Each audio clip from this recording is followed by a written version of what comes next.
Voici mon premier jour comme professeur.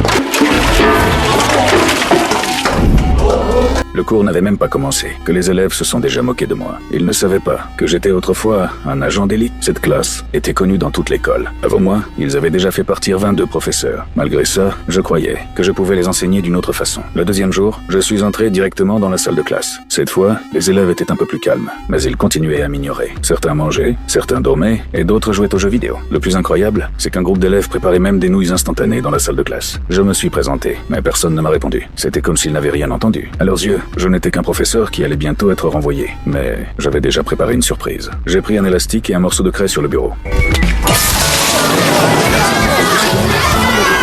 De craie. Moi seul, j'étais sous un parapluie, sans la moindre poussière.